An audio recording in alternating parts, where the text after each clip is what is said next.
वर्ष की अवस्था में भगवान के दर्शन किए, भगवान की प्राप्ति किए और भगवान के जो है लोक को प्राप्त हुए।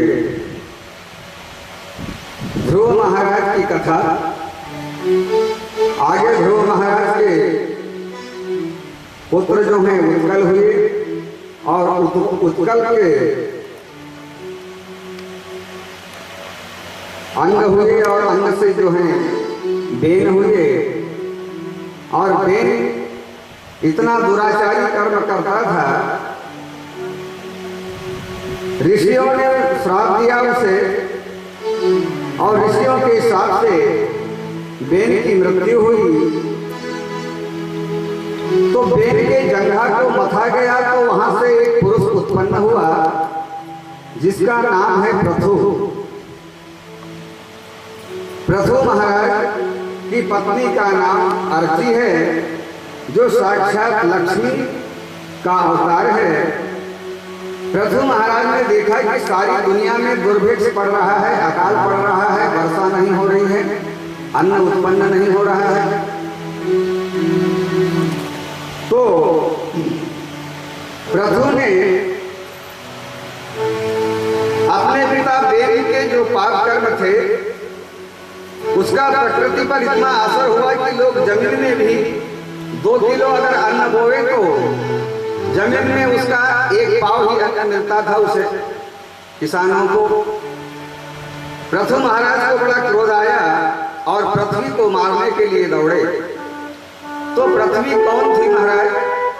पृथ्वी ही एक गाय का रूप धारण करके थी। कहा जाता है शास्त्रों में कि गाय को कभी भी नहीं मारना चाहिए, क्योंकि गाय विश्व की माता है। गाय में ही 33 करोड़ देवताओं का निवास है। अब प्रथु महाराज गाय रूपी पृथ्वी को मारने दौड़े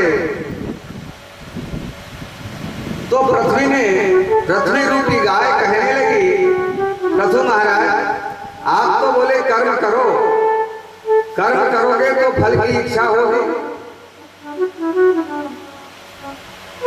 गाय ने इस प्रकार गौ माता ने कहा, देखिए सज्जनों, गौ माता तो सदा वंदनीय है। गवाम ही तीर्थे बसंती है गंगा पुष्टिस्तथा तद्रजसी प्रवद्धा लक्ष्मी करीशे प्रणतोच धर्मस्तासां प्रमाणं सततं कुर्यात्। गाय को जो है कभी भी नहीं मारे, गाय की सेवा करना चाहिए। गौरूपी तीर्थ में गंगा आदि नदियां तथा तीर्थों का वास होता है सज्जनों। उसकी परम पावन धूलि में पुष्टि विद्यमान है। गाय के गोबर में साक्षात लक्ष्मी विराजमान रहती हैं और उसे प्रणाम करने से धर्म संपन्न हो जाता है मनुष्य। अतः गौ माता सदा ही प्रणाम करने के योग्य हैं। गाय संपूर्ण पापों का नाश करने वाली हैं। निविष्ठम गोकुलम यत्र श्वासम मुंचति निर्भयम तेषां पाप चास्यापन करसति अर्जुन है।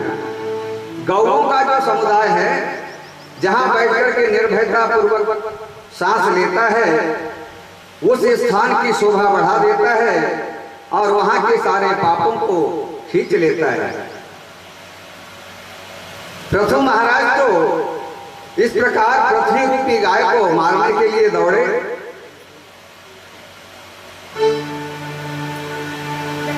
तो गाय ने कहा कि आप तो कर्म करो, फल की इच्छा ना करो। मनुष्य जैसा कर्म करता है वैसा ही उसे फल प्राप्त होता है।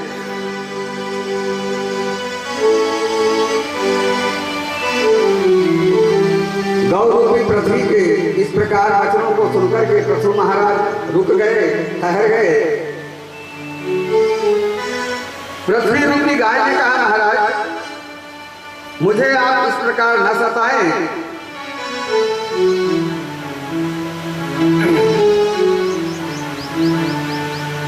पृथ्वी माता ने मनुष्य को हमेशा कर्म करते रहना चाहिए। कर्म के अनुसार ही मनुष्य को फल की प्राप्ति होती है। कर्मणा जायते जंतो कर्मणैव विलीयते, सुखम दुखम भयं क्षेमं कर्मणैवाधिपद्यते। जीव का जन्म कर्म से होता है, मृत्यु भी कर्म से होती है, सुख और दुख भी मिलता है मनुष्य को तो केवल उसके कर्म से ही मिलता है। अस्ति चेदीश्वरः कश्चित् फलरूप्यन्त कर्मणां कर्तारं भजते सोऽपि न है कर्तु प्रभोर्हि सः। यदि ईश्वर नाम की कोई चीज है तो सज्जनों वो भी फल उसी को देती है जो कर्म करता है। जो कर्म नहीं करता उसको फल ईश्वर कभी नहीं देता। जैसा कर्म करेंगे वैसा ही उसे फल प्राप्ति होगी। न भक्तम क्षीयते कर्मं जन्म कोटि शतैरपि अवश्यमेव भोक्तव्यं कृतं कर्म शुभाशुभम्। आज हमने बुरा कर्म किया तो कल उसका बुरा फल मिलेगा, आज अच्छा कर्म किया तो कल अच्छा ही भाग्य बनेगा। बोया पेड़ बबूल का तो आम कहां से होए। इसलिए पृथ्वी माता ने पृथु महाराज से कहा कि अपनी प्रजा को आप कर्म का उपदेश करें। कर्मोपदेश करने से प्रजा खुशहाल बन सकती है। पृथु ने ऐसा ही उपदेश प्रजा को किया, खुशहाली छा गई, प्रजा में अन्न धन की वृद्धि होने लगी। तस्मात् सर्वेषु कालेषु मामनुस्मर युद्धयः।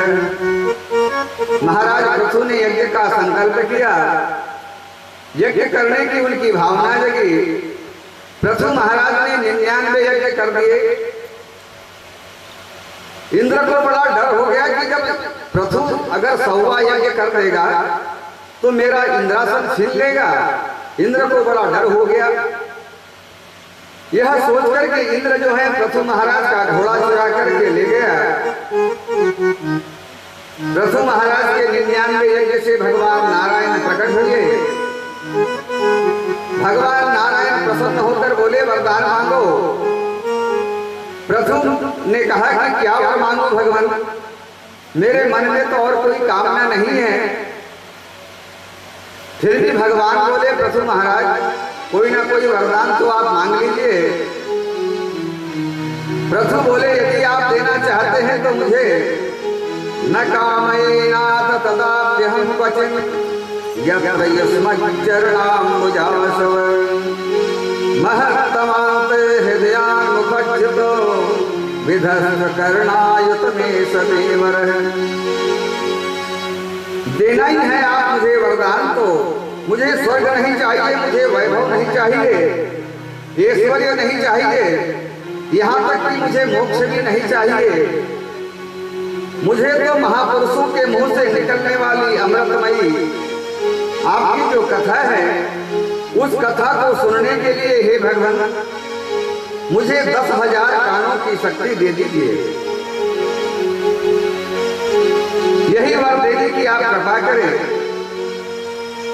भगवान बोले पृथु जी बोले आप 10,000 कान को लेकर के क्या करेंगे।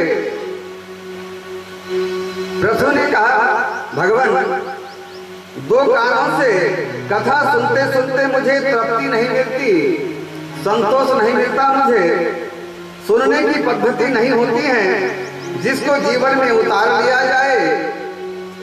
सुखदेव जी कहते हैं राजन भगवान नारायण ने पृथु को दिव्य शक्ति का वरदान दिया और इंद्र ने अपनी पुत्री का विवाह पृथु से कर दिया। महात्मा पृथु के पुत्र का नाम है अंतर्ध्यान और अंतर्ध्यान के बेटा हुए हविर्धान और हविर्धान के पुत्र है प्राचीन बरही। प्राचीन बरही जो जीवन में बहुत यज्ञ किए हैं जिन्होंने, लेकिन शास्त्र कहते हैं इतिहास पुराणानि वेद शास्त्र विधिन बिना कोई भी धर्म का कार्य कार्य करे तो शास्त्र के सम्मत में करना चाहिए, शास्त्र के विरुद्ध नहीं करना चाहिए। प्राचीन बरही राजा से एक बहुत भारी गलती हो गई थी महाराज।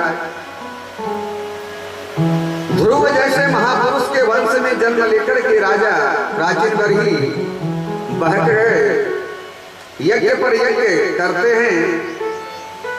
उन यज्ञों के द्वारा प्राचीन बरही ने सब जीवों की हत्या कर लिए। अपने यज्ञों में प्राचीन बरही ने न जाने कितने जीवों की बलि दे दी। बहुत बड़ा पाप है सज्जनों, पाप का परिणाम मनुष्य को नरक की ओर ले जाता है। श्रुतां धर्म सर्वस्वं श्रुत्वा चैवावधार्यताम् आत्मनः प्रतिकूलानि परेशान समाचरेत्। व्यास जी महाराज कहते हैं, जो बात अपने लिए बुरी लगती है वो बात दूसरों के लिए मत किया करो, यही सबसे बड़ा धर्म है। एक बार प्राचीन बरही के यज्ञ मंडप में देवर्षि नारद जी का आगमन हुआ। जैसे ही नारद जी ने यज्ञ मंडप में प्रवेश किया तो संत नारद जी की आंखों से जो है आंसू झर पड़े, क्योंकि राजा ने जितने जीवों की हत्या की वो सब जीव